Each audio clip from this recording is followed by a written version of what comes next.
original. Es de suma importancia que nosotros entendamos qué es el pecado y todo lo que se relaciona a él, porque el enemigo de Dios en sus últimos movimientos ha buscado filtrar información incorrecta en cuanto al pecado, trastornando de esta manera lo que concierne a la justificación por la fe y todos los temas que ella encierra. Por esta razón quiero invitarles a que nos acompañen a tener una palabra de oración. Oremos.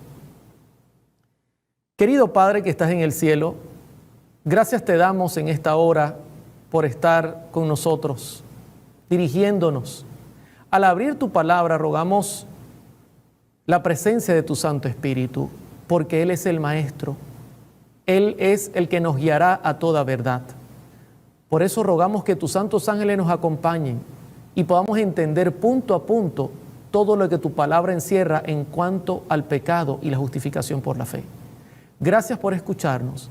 En tus manos nos colocamos, entendiendo que no tenemos méritos, sino todo lo hacemos solicitándolo en los méritos de nuestro Señor Jesucristo.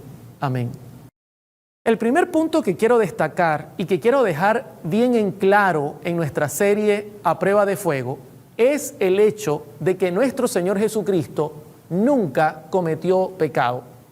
En Isaías capítulo 53, verso 9, la Escritura señala lo siguiente: y se dispuso con los impíos su sepultura, mas con los ricos fue en su muerte, aunque nunca hizo maldad, ni hubo engaño en su boca.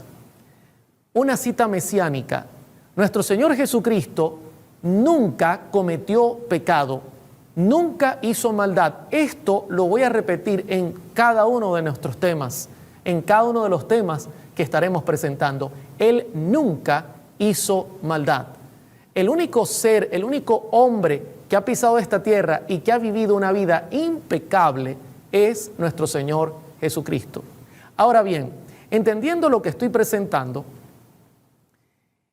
es revelador el saber que hoy día haya tan poca comprensión en cuanto a lo que es el pecado. Increíble, mis hermanos. Cuando nosotros analizamos qué es lo que piensa la teología moderna en cuanto al pecado, conseguimos serios errores que inclusive se han filtrado en las iglesias protestantes, en la propia iglesia adventista inclusive, y que viene de fuentes católicas. Y para esto voy a presentar una cita que se halla en el Nuevo Catecismo de la Iglesia Católica, página 395. Ellos dicen así: nosotros no somos responsables del pecado original, porque no es pecado personal nuestro, pero lo hemos heredado al nacer. Si ustedes notan, esta premisa es la semilla teológica que ha entrado en la mayoría de las iglesias cristianas de este mundo. Ellos dicen correctamente que nosotros no somos responsables del pecado original, y realmente no lo somos, mis queridos hermanos. El pecado original lo cometió Adán y Eva, ellos son los responsables. Ahora, lo que no es correcto en esta cita es el hecho que ellos digan que nosotros hemos heredado el pecado al nacer. ¿Realmente nosotros hemos heredado el pecado al nacer? ¿Hemos nacido ya pecadores? Es una buena pregunta que tenemos que hacernos, porque en la mayoría de las iglesias se está enseñando esta errada teología, que nosotros nacemos pecadores. Ahora, para esto es importante que definamos qué es el pecado.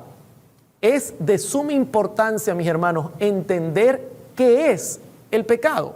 Y para eso voy a citar 1 de Juan capítulo 3, verso 4. Dice la Escritura: todo aquel que comete pecado infringe también la ley, pues el pecado es infracción de la ley. Si usted nota, la Escritura es bien clara al decir que el pecado es quebrantar, infringir o romper la ley. Usted dirá, hermano Oliver, pero es que ya esta cita la conocemos. Sí, pero espere un momento, porque es importante entender este punto. El pecado, mis hermanos, es una decisión. El pecado es decidir hacer lo malo. Por eso la Escritura dice el que comete pecado, infringe o quebranta, decide hacer la ley. De antemano la Escritura está presentando de entrada que el pecado no es un estado con el cual nosotros nacemos, como lo dice el catecismo. No, usted nace pecador porque usted hereda el pecado de sus padres. No, señor. La Escritura dice que el pecado es quebrantar la ley, y para que yo quebrante la ley, yo tengo que tener conciencia y tengo que decidir en contra de aquello que es bueno. Ahora, hay otro concepto que me gusta mucho también en las Sagradas Escrituras, aunque reconozco que este es uno de los mejores en toda la Biblia. El mejor concepto se halla en 1 de Juan capítulo 3 verso 4 en cuanto a qué es el pecado. Pero también tenemos Santiago capítulo 4 verso 17. Y mire cómo dice la Escritura. Y al que sabe hacer lo bueno y no lo hace, le es pecado. Si usted nota, es el mismo concepto. Y al que sabe hacer lo bueno, lo que está escrito en la ley de Dios, que representa el carácter de Dios, al que sabe hacer lo bueno y no lo hace, en pocas palabras, decide no hacer lo bueno, sino decide hacer lo malo, entonces se le cuenta como pecado. ¿Nota usted que el pecado, mi querido hermano y hermana, es una decisión? No es un estado con el cual hemos nacido. No es que usted nació pecador. No, usted decide hacer lo bueno o usted decide hacer lo malo, porque tenemos libre albedrío. Ahora, yo me haría la pregunta en este momento: ¿en qué parte de nuestro ser se toman las decisiones? ¿Qué parte de nuestro cuerpo está encargada de decidir aquello que nosotros vamos a hacer? Para esto voy a citar Proverbios capítulo 23, verso 7, y dice la Escritura: porque cuál es su pensamiento en su corazón, tal es él. Claro, porque cuál es su pensamiento en su corazón, tal es él.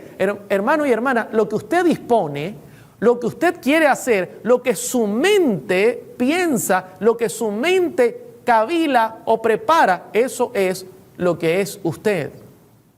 Nuestro Señor Jesucristo lo dijo de una manera increíblemente genial. En Mateo capítulo 15, verso 18, quiero que me acompañen a esta cita bíblica. Pero lo que sale de la boca, del corazón sale, en griego es la palabra cardia, pensamiento o mente, y esto contamina al hombre, porque del corazón salen los malos pensamientos, los homicidios, los adulterios, las fornicaciones, los hurtos, los falsos testimonios, las blasfemias. Quiero parar. Nota interesante, ¿de dónde sale lo malo? Del corazón, cardia. De allí sale, de la mente, de nuestro pensamiento. Nosotros tomamos la decisión, según la Escritura, de contaminarnos cometiendo pecados como el homicidio, como el adulterio, como la fornicación. No es cuestión de que estamos en un estado en el cual hemos nacido, sino es una decisión que nosotros tomamos al tener razón y al tener la capacidad de decidir entre el bien y el mal. Nosotros decidimos contaminarnos. Por eso voy a repetir vez tras vez en esta serie: el pecado es una decisión. Usted decide pecar, no es un estado con el cual usted nace. No. Ahora, nuestro Señor Jesucristo termina diciendo: estas cosas son las que contaminan al hombre, pero el comer con las manos sin lavar no contamina al hombre. Ahora bien, Elena de White, entendiendo la importancia que tiene que nosotros comprendamos qué es el pecado, escribió la siguiente cita en Fe y Obras, página 49. Si hemos de hallar perdón por nuestros pecados, primero debemos tener conciencia de lo que es el pecado, para que podamos arrepentirnos y producir frutos dignos de arrepentimiento. Debemos tener un fundamento sólido para nuestra fe. Debe fundarse en la palabra de Dios y sus resultados se manifestarán en obediencia a la voluntad revelada de Dios. Lo tenía claro. Ella dice, mira, si usted quiere hallar perdón, y yo pregunto, ¿le gustaría a usted hallar perdón por sus pecados? Pues dice ella, primero debemos tener conciencia de aquello que es pecado. Para que podamos arrepentirnos, dice ella, y para producir frutos dignos de arrepentimiento, usted tiene que entender qué es el pecado. Y luego añade, debemos tener fundamento sólido. El gran problema que estamos teniendo hoy día es que hemos perdido nuestro sólido fundamento en cuanto a entender el tema de la justificación por la fe, en cuanto a entender qué es el pecado como tal, para poder luego vencerlo, dice ella, para que la palabra de Dios sea poderosa y para que podamos vivir en obediencia, tenemos que entender qué es el pecado. Ahora, ¿cómo vamos hasta acá? ¿Hemos entendido claramente la primera parte de nuestra temática? Hago una pregunta. ¿Qué es el pecado? ¿Transgredir la ley? ¿Es una decisión? Correctamente. El pecado es decidir hacer lo malo. ¿Es un estado en el que nacemos? No. Usted no nace pecador. Usted decide pecar. Ahora, hay otro concepto que yo quiero dejar claro en este primer tema, ¿ok? Y es la naturaleza con la cual hemos sido formados. Eso es importante. Para evitar confusión, tenemos que entender la relación que tiene el pecado con la naturaleza que posee el hombre. Para esto, voy a citar Génesis capítulo 5, versos del 1 al 3. Dice así la palabra de Dios. Este es el libro de las generaciones de Adán, el día en que creó Dios al hombre. A semejanza de Dios lo hizo. Varón y hembra los creó y los bendijo y llamó el nombre de ellos Adán, el día en que fueron creados. Si usted nota, la naturaleza que Dios colocó a Adán fue a semejanza de él, a semejanza de Dios fue hecho Adán y fue hecha Eva. Y pregunto, ¿Dios es bueno? En gran manera. Y la Escritura señala que Dios colocó en Adán esa actitud de hacer lo correcto. Para Adán, hacer el bien era como respirar, tan natural. Dios colocó en el hombre, en el plan original, esta naturaleza maravillosa. Ahora, el gran problema es que en el verso número 3 hay un cambio que debemos prestar y debemos ponerle la lupa. Dice Génesis 5:3. Y vivió Adán 130 años y engendró un hijo a su semejanza, conforme a su imagen, y llamó su nombre Set. El gran problema es que cuando Adán y Eva pecaron, su naturaleza se trastornó. Ya no tenían la naturaleza original con la que Dios los había formado a su imagen y semejanza. Ahora tenían una naturaleza pecaminosa y cuando Adán tuvo a Set, le dio por herencia su semejanza y su imagen.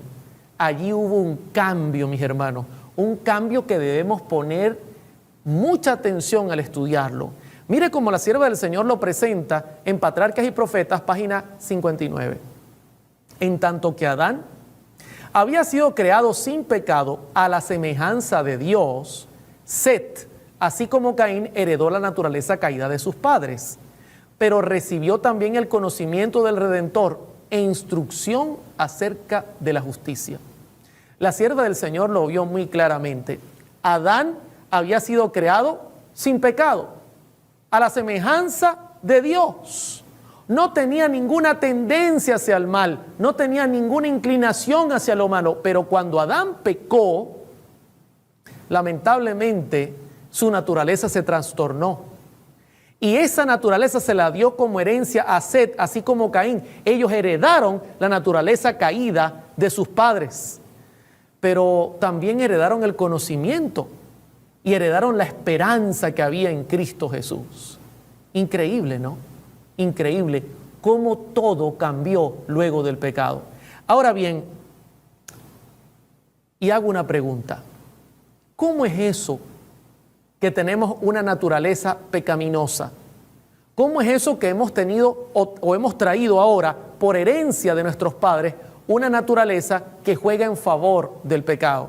Quiero compartir lo que el apóstol Pablo enseña en Romanos capítulo 7, versos 14 en adelante. Dice así la palabra de Dios. Porque sabemos que la ley es espiritual, mas yo soy carnal, vendido al pecado. Porque lo que hago no lo entiendo, pues no hago lo que quiero, sino lo que aborrezco, esto hago. Lo primero que Pablo enseña, mis queridos hermanos, es que nosotros entendemos que la ley de Dios es espiritual, pero hay algo en nosotros, hay una herencia en nosotros que es carnal, contrario a aquello que es espiritual. Y Pablo luego lo aclara y dice, es que no entiendo lo que yo estoy haciendo, porque yo quiero hacer el bien, fíjense, una decisión, pero consigo que no, que yo aborrezco hacer el bien y justamente hago lo contrario. Y luego él añade en el verso 18, y yo sé que en mí, esto en mi carne, no mora el bien, porque el querer el bien está en mí, pero no el hacerlo, porque no hago el bien que quiero, sino el mal que no quiero, eso hago. Pablo reconoce que hay una guerra. Él dice, yo sé que en mi carne no mora el bien, hay algo que yo traigo por herencia, esa naturaleza que Adán le dio por herencia a sus hijos, también la hemos heredado nosotros, yo la traigo como herencia, yo quiero hacer lo correcto, pero hay algo que no me permite hacerlo, porque no hago el bien que quiero, dice él, sino el mal que quiero, eso hago. Tremendo. El mal que no quiero hacer, eso es justamente lo que termino haciendo. Pablo reconoce que hay una lucha entre decidir hacer lo correcto y una naturaleza que hemos heredado que nos empuja a justamente hacer lo incorrecto. Y luego, en el verso 22, él termina diciendo, porque según el hombre interior, me deleito en la ley de Dios, pero veo otra ley en mis miembros que se rebela contra la ley de mi mente y que me lleva cautivo a la ley del pecado que está en mis miembros. Pablo dice, ahora consigo un detalle. En mis miembros, pregunto, ¿la mente, el cerebro forma parte de nuestro cuerpo? Pablo dice, en mis miembros consigo algo que se rebela contra la ley de mi mente. Yo quiero hacer lo correcto, quiero hacer lo que Dios me ordena, lo que dice su palabra, pero mientras más lo intento, más me cuesta, más me es prácticamente casi que imposible, porque hallo que esta ley está contra mi mente. Y Pablo está hablando directamente de la naturaleza caída que él heredó por causa del pecado de Adán. Ahora, entendiendo que el pecado es una decisión, entendiendo que hemos heredado una naturaleza pecaminosa, que no es lo mismo que pecado, sino que hemos heredado tendencias o propensiones que nos llevan al mal. Yo hago una pregunta. ¿Y nuestro Señor Jesucristo, Dios con nosotros, Emmanuel, era 100% hombre? Sí. Jesucristo era 100% hombre y de hecho Jesucristo es 100% hombre. Pero surge la pregunta, ¿y si Jesucristo es 100% hombre, con qué naturaleza vino a la tierra? ¿Con la naturaleza de Adán, hecho imagen de Dios, sin ningún tipo de tendencia hacia el pecado? ¿O con la naturaleza de Adán después de haber cometido pecado, con tendencias y propensiones hacia el mal? Dejemos que la Biblia sea la respuesta. Romanos capítulo 8, verso 3. Porque lo que era imposible para la ley, por cuanto era débil por la carne. Ahora, quiero parar un momentico. Fíjense, esto es interesante. Porque lo que era imposible para la ley, ¿qué es imposible para la ley? ¿Sabe? La ley tiene como función mostrarte el pecado. Si tú le preguntas a la ley, mira, yo he cometido pecado, ¿puedes ayudarme para vencerlo? La ley te va a decir, no, para mí eso es imposible. Mi función es mostrarte el pecado. Ahora, en la situación que nosotros estamos, en nuestra debilidad, en nuestra naturaleza humana carnal, es para nosotros imposible por nuestra cuenta guardar y cumplir la ley. Por eso dice Pablo, porque lo que era imposible para la ley, por cuanto era débil por la carne, Dios enviando a su Hijo en semejanza de carne de pecado. Y quiero parar un momentico. Escúchame bien, porque esto es una bomba. Nuestro Padre Celestial no envió a Jesús con la naturaleza de Adán antes de pecar. No, Señor. Lo envió con la naturaleza de Adán después del pecado. Y usted puede decir, hermano Oliver, ¿cómo es posible? Recuerde que naturaleza carnal no es pecado. El pecado es una decisión. Usted hereda la naturaleza carnal de sus antepasados, pero usted decide pecar o no. Jesucristo heredó esa naturaleza carnal y vino en semejanza de carne de pecado como nosotros, con la misma carne nuestra, con las mismas tendencias nuestras, heredadas desde Adán en adelante. Y ahora note lo que dice la Escritura. Y a causa del pecado, condenó el pecado en la carne. Esto es una cosa increíble. Porque nuestro Señor Jesucristo logró vencer el pecado estando, escúcheme bien, en nuestra condición. Tremendo. Él no tenía un cuerpo como Adán antes de pecar. Él tenía un cuerpo como el nuestro. Y logró conectarse con el cielo de tal manera que nunca se rompió la relación entre él y su Padre, y en el estado que nosotros estamos hoy día, Jesucristo logró crucificar el pecado en la carne. Increíble. ¿Sabe que la sierva del Señor presenta esta enseñanza? Mira cómo lo dice el deseado a toda la gente, página 32. Habría sido una humillación casi infinita para el Hijo de Dios revestirse de la naturaleza humana aun cuando Adán poseía la inocencia del Edén.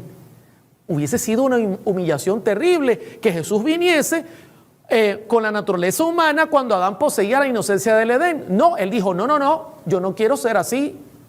Y note lo que dice luego ella. Pero Jesús aceptó la humanidad cuando la especie se hallaba debilitada por 4000 años de pecado. Como cualquier hijo de Adán, aceptó los efectos de la gran ley de la herencia. Y la historia de sus antepasados terrenales demuestra cuáles eran aquellos efectos. Mas Él vino con una herencia tal para compartir nuestras penas y tentaciones y darnos el ejemplo de una vida sin pecado. En pocas palabras, Jesús traía la herencia de sus antepasados. Y usted dirá, ¿de sus antepasados, hermano Oliver? Sí. De esto vamos a hablar en esta serie de la genealogía de Jesús. Vamos a dedicar un tema para hablar de esto. Pero mire lo interesante, ¿quiénes eran los antepasados de Jesús? Hombres perfectos, mujeres santas. No, mis hermanos. Adán, quien prácticamente nos trajo al desastre en que estamos viviendo al decidir hacer lo malo. Abraham, por ejemplo, descendiente directo de Cristo, quien era mentiroso. ¿Qué decir de Jacob? Su nombre significa suplantador. Jesús venía de la tribu de Judá, un hombre que planificó la muerte de su hermano y tuvo relaciones sexuales con la mujer de su propio hijo. Jesús venía de la descendencia de David. David mintió, adulteró, asesinó. Jesús era descendiente de Rahab, una prostituta. Ahí usted puede entender por qué Elena de White dice, y la historia de sus antepasados terrenales demuestra cuáles eran aquellos efectos. Jesús traía en su naturaleza todas estas inclinaciones hacia el mal. Y luego dice, mas Él vino con una herencia tal para compartir nuestras penas. ¿Sabe por qué? Porque yo ahora le digo, Señor, estoy siendo tentado, ¿me puedes ayudar? Y el Señor dice, no te preocupes, Oliver, yo pasé por la misma experiencia que tú pasaste y vencí con el poder que mi Padre me dio. Tremendo, gloria a Dios por eso. Y asimismo nos dio un ejemplo de una vida, como dice ella, sin pecado. Una vida sin pecado, mis hermanos. Ahora, Elena de White no solamente dice que nosotros hemos traído como herencia en nuestra vida las tendencias e inclinaciones pecaminosas de nuestros padres. Mire lo que ella añade en Testimonios para la Iglesia, página 391. Los pecados de los padres serán visitados sobre sus hijos, porque los padres les han dado el sello de sus propias propensiones concupiscentes. Yo tengo una hija, y sabe, mi hija no heredó solo de mí lo bueno, también heredó lo malo. Por eso Elena de White dice, los pecados de los padres serán visitados sobre sus hijos. Esas tendencias, inclinaciones que yo tengo hacia el mal han sido heredados por mi hija, lamentablemente. Y usted dirá, hermano Oliver, ¿qué es una propensión? ¿Cómo es esto que aquellas cosas que yo codicio, esas tendencias que yo tengo, serán heredadas por ella? ¿Cómo es esa? ¿Qué significa propensión como tal? Quiero compartir con ustedes el término propensión y su significado. Inclinación o disposición natural hacia una cosa. Voy a parar. Inclinación o disposición que dice natural. Para nosotros es natural tener inclinaciones hacia el mal. Tremendo eso. Tendencia adquirida o desarrollada, inclinación a un hábito o práctica. Usted puede tener una propensión que sea adquirida, quiere decir que usted la heredó por su familia, por sus padres, por sus antepasados. Es posible que su padre era un alcohólico, pues usted tiene que cuidarse porque va a tener esa propensión, esa inclinación. Es posible que, por ejemplo, algún familiar, su abuelo o alguien haya sido adúltero, usted tiene que cuidarse porque eso se va a estampar y va a venir como herencia en usted. Lo hemos heredado, esas tendencias, algunas adquiridas, otras quizás las hemos desarrollado nosotros mismos. Quizás nuestros padres no las tuvieron, pero nosotros ahora las desarrollamos. Son inclinaciones a un hábito o a una práctica. Tremendo. Jesús vino, mis hermanos, igual que nosotros. Ahora, quiero compartir otra cita que se halla en Hebreos capítulo 2, verso 17. Por lo cual debía ser en todo semejante a sus hermanos, para venir a ser misericordioso y fiel sumo sacerdote en lo que a Dios se refiere y para expiar los pecados del pueblo. El apóstol Pablo, quien escribió la carta a los Hebreos, claramente dice que Jesús debía ser en todo semejante a sus hermanos. Y tiene sentido. Por eso Dios no envió un ángel. No, mis hermanos, este plan es tremendamente complejo y grande. La justificación por la fe es un tema maravilloso en las Sagradas Escrituras. Por eso tenía que venir un hombre que fuese en todo semejante a nosotros, y ese todo incluía nuestra naturaleza. Porque recuerde la premisa, el pecado es tomar una decisión hacia lo malo, es quebrantar la ley, es una decisión, pero tenemos una naturaleza que se alteró luego que Adán y Eva decidieron pecar, y entonces nosotros la hemos heredado.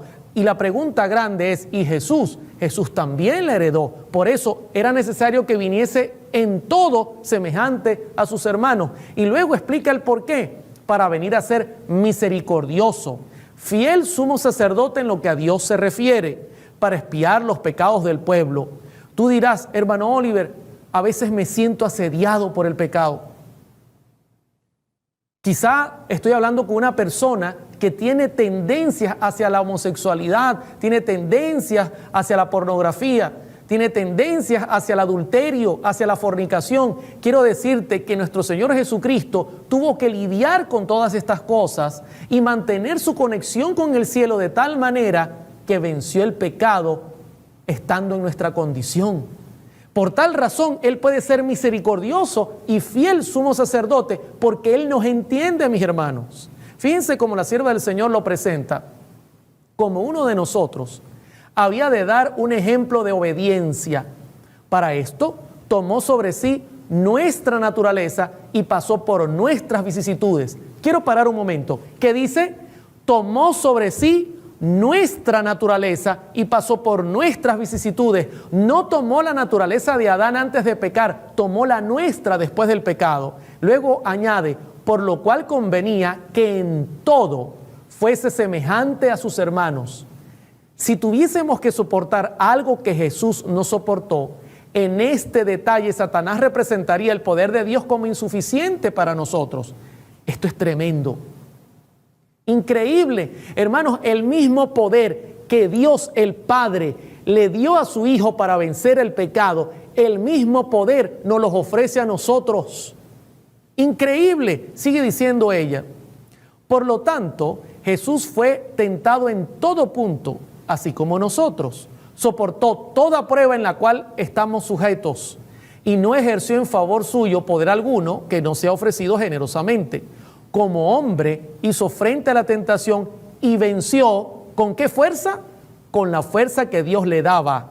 Él dice, me complazco en hacer tu voluntad, oh Dios mío, y tu ley está en medio de mi corazón. Vuelvo y pregunto, ¿con qué fuerza Jesús venció? Con la fuerza que Dios le daba. En nuestra misma condición crucificó el pecado en la carne, en carne igual a la nuestra, con las mismas tendencias y las mismas propensiones. Increíble. Usted dirá a estas alturas, hermano Oliver, ¿y yo puedo lograr ese éxito? Déjeme citar a Ellen G. White en esta cita muy particular donde ella dice lo siguiente: los hombres y las mujeres no serían por más tiempo esclavos del pecado si tan solo se volvieran de las atracciones seductoras y engañosas de Satanás y miraran a Jesús por un tiempo suficiente como para ver y entender su amor. Se formarían nuevos hábitos y las fuertes propensiones hacia el mal serían tenidas a raya. Nuestro líder es un vencedor y nos guía a una victoria segura. Maravillosa cita. Hermanos, nosotros no tenemos que ser toda la vida esclavos del pecado. Si aplicamos el mismo método de Jesús, ser justificados por la fe, depender de Dios completamente, nosotros podemos cambiar nuestros hábitos y esas fuertes propensiones pueden ser vencidas por el poder de Dios. Bendito sea su santo nombre. Ahora, quiero dejar un punto claro hasta acá y quiero hacer un resumen y quiero hacerle una pregunta. ¿Cómo vamos hasta acá? ¿Cómo vamos hasta aquí? ¿Estamos claros? Pregunto, en primer lugar, ¿qué es el pecado? ¿Un estado en el cual nacemos? No. El pecado es una decisión, correctamente. Ahora, pregunto, ¿usted nació pecador? No. Cuando usted llega a tener razón, usted decide pecar. El pecado es una decisión. Es saber hacer lo bueno y no hacerlo. Es quebrantar la ley de Dios. Ahora, pregunto, ¿hemos nacido con una naturaleza pecaminosa, con tendencia hacia el mal, con herencia pecaminosa? Lamentablemente sí. Ahora, quiero dejar claro que naturaleza pecaminosa, mis hermanos y hermanas, no es pecado. El hecho de que usted tenga naturaleza pecaminosa no quiere decir que usted sea un pecador. Jesús tenía naturaleza pecaminosa, tenía una naturaleza heredada de sus antepasados similar a la nuestra, pero Jesús nunca decidió pecar y crucificó el pecado, bendito sea su nombre, en la carne. Ahora, usted entenderá, este texto mesiánico le dará aún mayor luz en la vida de Jesús. Fíjese lo que dice Isaías capítulo 7, versos 14 y 15. Por tanto, el Señor mismo os dará señal. He aquí que la Virgen concebirá y dará a luz un hijo y llamará su nombre Emmanuel. Comerá mantequilla y miel hasta que sepa desechar lo malo y escoger lo bueno. Increíble. Nuestro Señor Jesucristo, inclusive nuestro Salvador, necesitó una dieta diferente y especial. ¿Sabe qué? En esta serie, a prueba de fuego, vamos a entender que la dieta, lo que nosotros comemos, tiene relación a vencer o no el pecado con el poder de Dios. Nuestro Señor Jesucristo necesitó una dieta diferente, mis hermanos, hasta que pudiese entender, hasta que su razón, como todo bebé, yo pregunto, el bebé cuando nace, el niño cuando nace, ¿ya sabe desechar lo bueno de lo malo? No. Llega un momento en su madurez, en su mente, en que el niño entiende qué es lo bueno y qué es lo malo, y en ese momento él puede decidir. Nuestro Señor Jesucristo tuvo una dieta especial hasta que entendió diferenciar el bien del mal, y desde ese momento todas sus decisiones fueron correctas. ¿Por qué?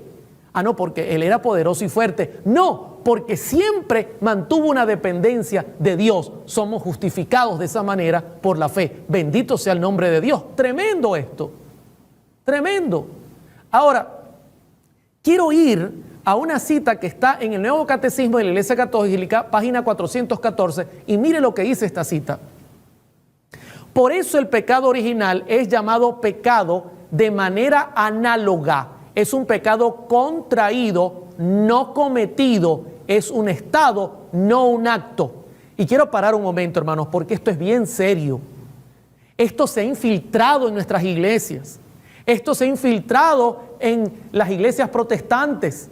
Esto viene de enseñanzas católicas. Noten cómo ellos dicen, el pecado original es llamado pecado de manera análoga. Es un pecado contraído, no cometido. En pocas palabras, usted nació pecador porque lo contrajo de sus padres. No, mis hermanos, el pecado se comete.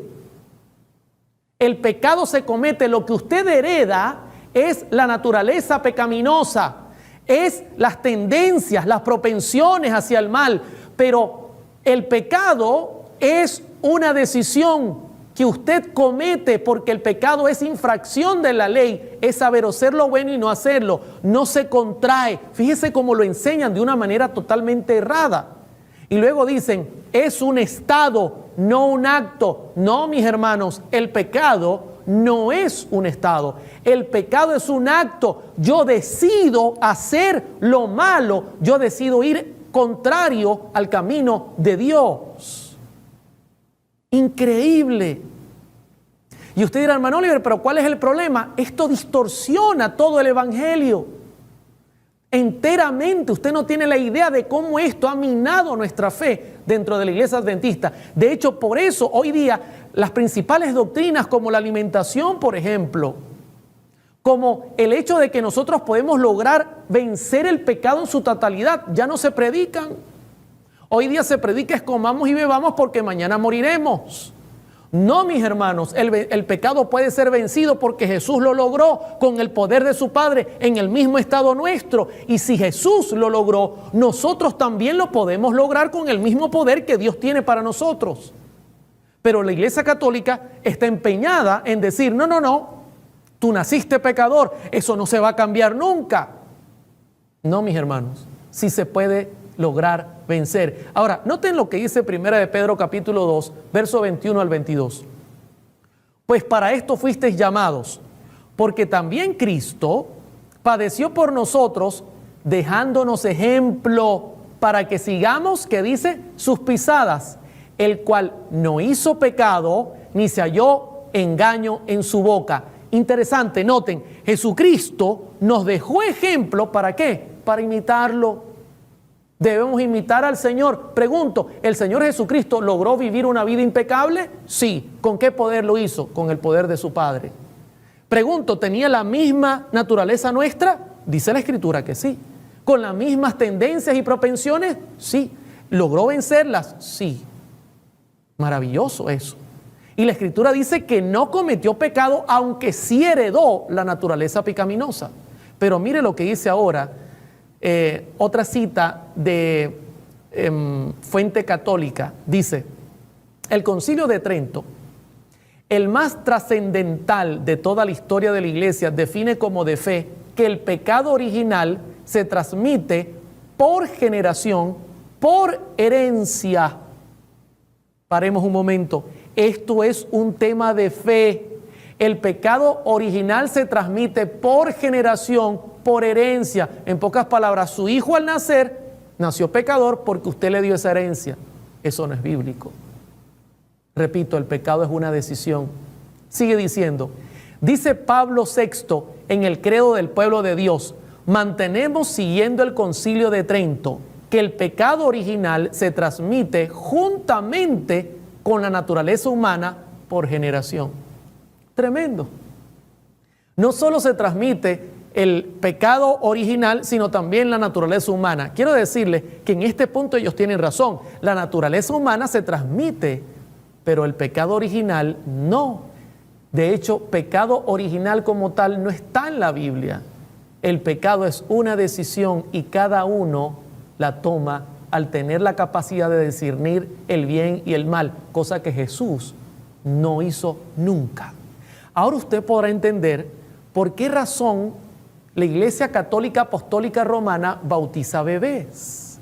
Lógico, si ellos enseñan que el bebé nace pecador, es una emergencia bautizarlo, no sea que perezca antes del tiempo necesario y entonces el niño se pierda eternamente. Por esa razón bautizan infantes, niños que ni siquiera conocen la diferencia entre el bien y el mal, porque es una enseñanza. Fíjese, aquí voy a parar. De una mala enseñanza, que es una mala comprensión de lo que es el pecado, ahora viene como consecuencia una mala comprensión de lo que es el bautismo. ¿Se da cuenta la serie de errores que se comete? Por cierto, la Iglesia Católica también enseña que la ley de Dios ha sido cambiada y es esta la que nos muestra qué es el pecado. Son una serie de errores que han trastornado el mundo, mis hermanos. ¿Entiende por qué este tema es de suma importancia? Ahora, otra cita católica dice: cuando nacemos a la vida natural, nacemos muertos a la vida de la gracia, porque nacemos con el pecado original. El pecado original se lava con el bautismo. Ahora usted puede entender. Como hemos nacido con el pecado original, hay que bautizar bebés. Pero usted consigue que el testimonio de Jesús fue completamente distinto. Jesús no fue bautizado cuando era un bebé. La Escritura dice en Lucas capítulo 3, verso 21, lo siguiente: aconteció que cuando todo el pueblo se bautizaba, también Jesús fue bautizado, y orando el cielo se abrió. Y Jesús mismo, al comenzar su ministerio, era como de 30 años. Interesante, ¿no? Nuestro Señor Jesucristo, por su propia cuenta, fue al Jordán y se presentó a Juan y le dijo: Juan, bautízame. De hecho, Juan estaba bautizando en el Jordán y dice la Escritura que grandes multitudes iban a su bautismo. Por su propia cuenta, así como el hombre decide pecar, el hombre debe decidir entregarse de vuelta a Dios para enmendar su camino. Eso de bautizar bebés es un error que viene como consecuencia de destruir la verdadera justificación por la fe, de dañar el concepto correcto del pecado. Ahora, yo pregunto, siempre detrás del telón, cuando hay un engaño, hay una corriente de engaños que sigue avanzando y que sigue proliferando el mundo. ¿Y cuáles serán los engaños que Satanás tiene detrás de toda esta mentira? De enseñar que el pecado es un estado, no una decisión, que se hereda al nacer. ¿Qué habrá detrás de todo esto? Aparte de dañar todas las doctrinas prácticamente de las Sagradas Escrituras. Quiero compartir con ustedes una cita que se halla en el Catecismo Católico, página 491.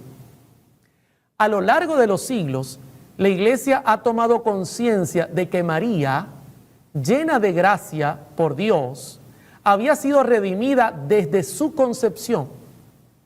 Es lo que confiesa el dogma de la Inmaculada Concepción proclamado en 1854 por el Papa Pío IX. La bienaventurada Virgen María fue preservada inmune de toda la mancha de pecado original en el primer instante de su concepción, por singular gracia y privilegio de Dios omnipotente, en atención a los méritos de Jesucristo, Salvador del género humano. Aquí viene un conflicto, porque la Iglesia Católica se halla metida en un problema. Ellos dicen: si nosotros enseñamos que el pecado no es una decisión, sino es un estado con el cual se nace por herencia, no es que la gente cuando tenga razón decidirá pecar e ir contra la ley de Dios, sino que simplemente esta persona hereda de sus antepasados su estado pecaminoso. El haber pecado nace pecador. ¿cómo explicamos que María, siendo una mujer pecadora, trajo a luz a un hombre sin pecado? Tremendo. ¿Cómo poder explicar que una mujer pecadora que va a dar a luz y va a dar a luz a un niño que va a heredar su pecado, por tanto el niño nacerá en pecado? ¿Cómo explicar que realmente Jesús nace de una mujer pecadora, pero sin la herencia del pecado? Tremendo. Entonces ellos dicen, bueno, sencillo, digamos que María fue preservada inmune de toda mancha de pecado original en el primer instante de su concepción. En pocas palabras, tenemos dos concepciones inmaculadas, según la Iglesia Católica: la de María y la de nuestro Señor Jesucristo. Tremendo eso. ¿Hasta dónde llega el error?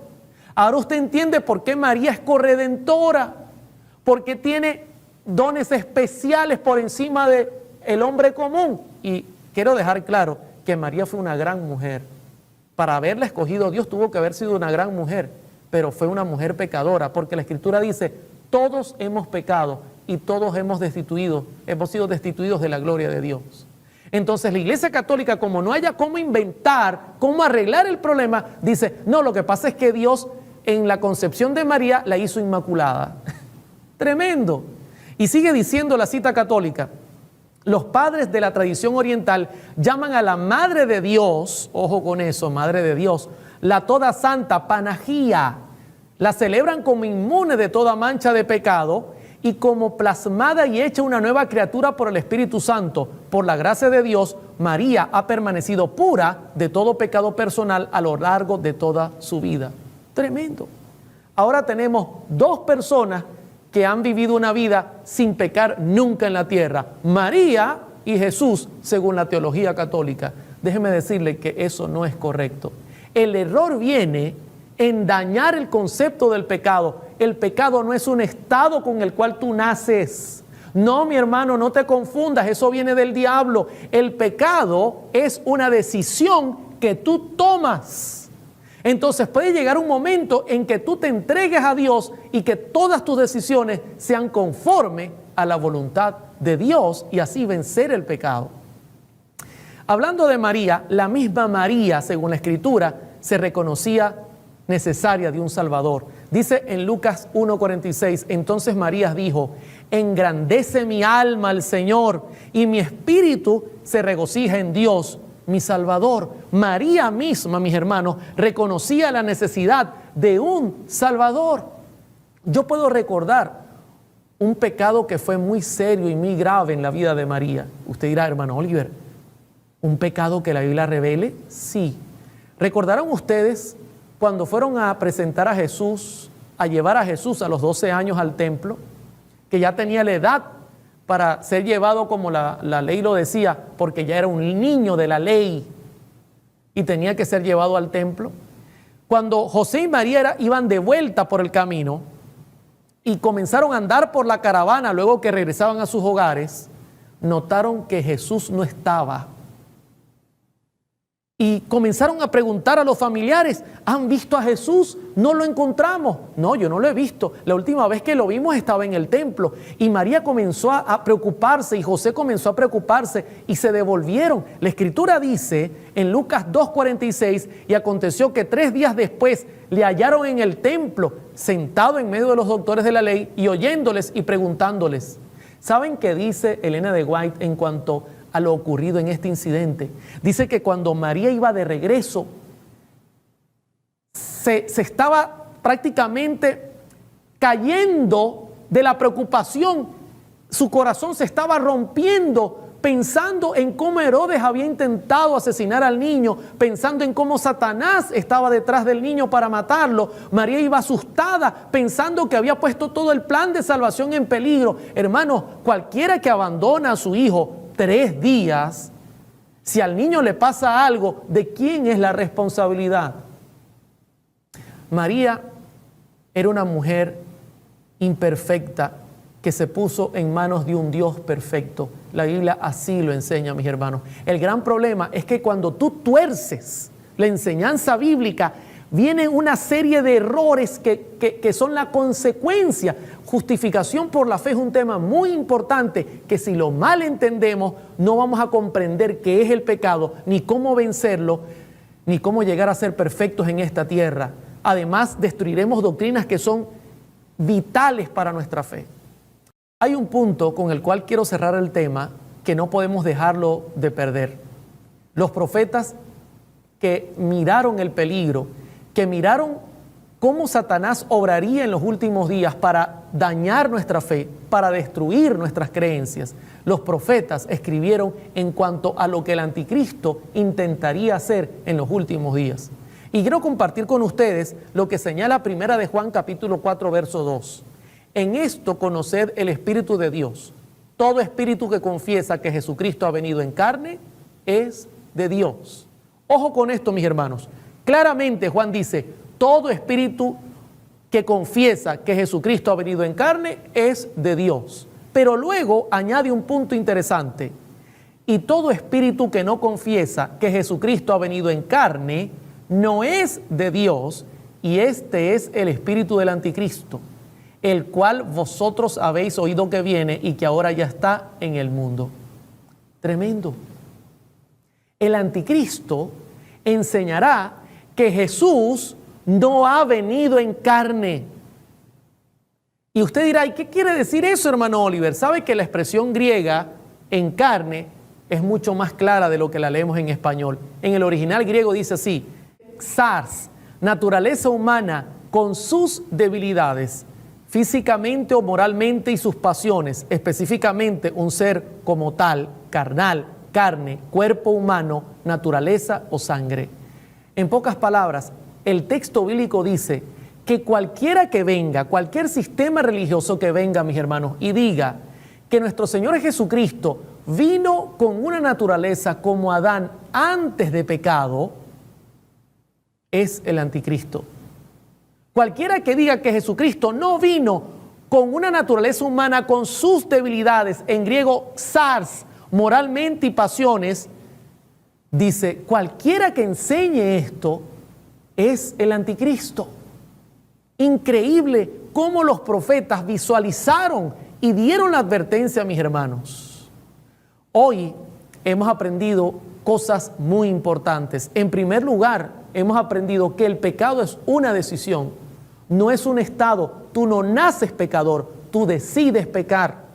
En segundo lugar, hemos aprendido que nuestra naturaleza no es como la de Adán antes de pecado. Tenemos una naturaleza que viene cargada con la herencia de nuestros padres, con tendencias y propensiones que nos llevan hacia el mal. En tercer lugar, hemos aprendido que nuestro Señor Jesucristo vino con la misma naturaleza nuestra y que en ese estado logró vencer el pecado en carne de pecado porque dependió de Dios, su Padre, y que nosotros podemos lograr el mismo objetivo. Que Dios te bendiga, mi hermano, y que nuestra meta sea poder vencer con el mismo poder que Jesús lo hizo, vencer el pecado en la carne. Dios te bendiga y que Dios sea tu paz. Hasta el próximo tema.